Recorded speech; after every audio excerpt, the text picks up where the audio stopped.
Alrighty then, let's talk solar generators. This is my homemade DIY battery inverter, power supply, whatever you want to call it. So this is a Bestech 1200 watt. There's the specs. Inverter. There's the front of it. eBay special. Like, I don't know, I think I got it for 60 some bucks. They're a little more than that. But you can get all different kinds of inverters. It's just what I chose.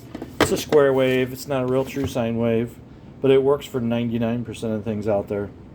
And then I just put some heavy duty silicone wire on there and one of these EC5 connectors. There's a little better shot of it. And then the same thing on the battery. So that's the male, and this is the female on the battery. And then what I did was, so this is the exact same battery that I have here. I'm not going to take this out, but this is a 55 amp hour 12 volt lithium. This is a 50 amp 12 volt lithium iron phosphate battery that I made. And then this is the balance lead. So this doesn't have a BMS, just like this one. So I charge it with a hobby charger. Where is that now? I'll show that later. This is essentially the same thing. So I got these cells from Battery Hookup. Here's the story.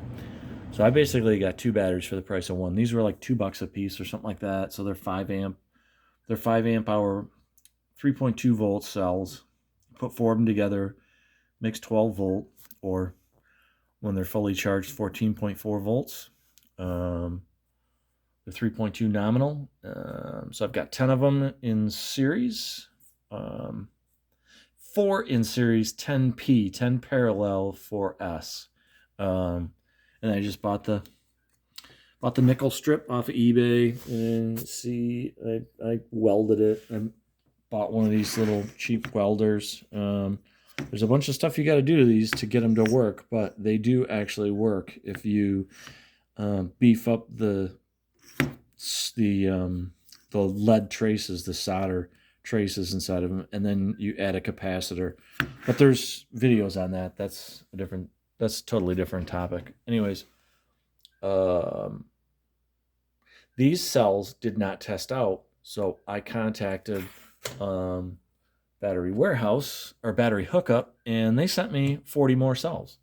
So basically, I got 2 battery packs for the price of one. And then I just did, I just took the sheathing off of some Romex and used some number 12 or some number 14 and just soldered this on here so that this is basically capable of handling 100 amps burst.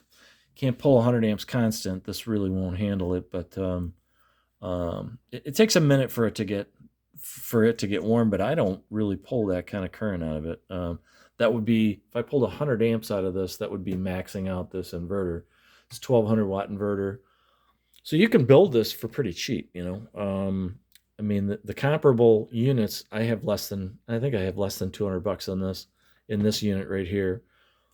And you got to get a charger if you don't have a charger, and if you don't have a welder, and there's a few little things, odds and ends, this little toolbox. But for 200 and some bucks, man, that's pretty cheap. And this is 50 amp hours, so that's like 700 watt hours, and 1200 watts of inverter capacity. I mean, that runs a lot. I run a huge hammer drill with this.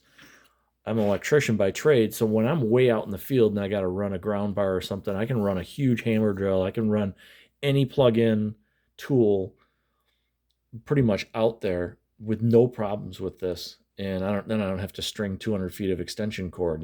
For a 5-minute job, it takes me longer to run extension cords than if I just grab this. And then I charge with, so I've got a little cigarette. You can charge it any way you want, but I can actually charge with a cigarette lighter. You can't charge directly with that because it'll blow the fuses in your truck or your car. So I use a DC to DC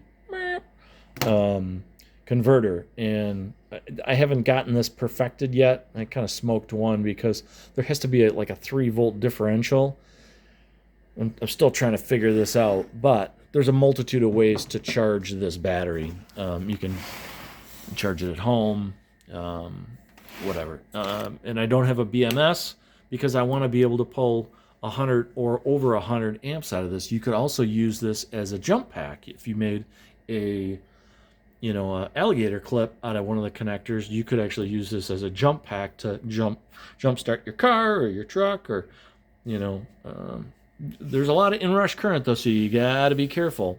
But if you don't want to run a BMS, because BMSs are expensive and they're obtrusive, you have to put a 100 amp BMS on this to get the full potential of this battery. You could probably just put one of these on there, which is a balancer, and then just charge from a 12 volt source, and then you wouldn't need balance connectors. You could charge it off of if you figured out a way to charge it off your car or off of a 12 volt power supply, there's a multitude of ways of charging it. I just don't have an onboard charger in this yet. I have something, but I haven't totally worked out the bugs yet. For charging it. You can charge it off of my generator. I can, off the 12 volt side of my generator, I could probably charge this. I just use a hobby charger. That's what works for me. I think that's it. I don't know if I forgot anything. It was a fun project. It was something for me to do during the winter. I can tell state of charge too. I can plug in this. So it's just an extension, and then this is one of those battery indicators. Tells you the state of charge for each cell and the total. You can use one of those, or you can use here it is, one of these guys. That'll plug into here, tell you that your state of charge. So it'll tell you where you're at and your capacity, and if you need a charge or not. The input voltage on your inverter will tell you. It tells you input and output. I don't know. I just thought it was a fun project, and all I see are these ads for the name brand power supplies, and they want $300, $400, $500, and they don't compare to this. They're a fraction of the inverter output, and just a minute fraction of what my capacity is for my batteries. So I have a Y I can actually put both these batteries together, and then I've got over 100 amp hours, which is like 13 or 1400 watt hours. So anyways, have a good one.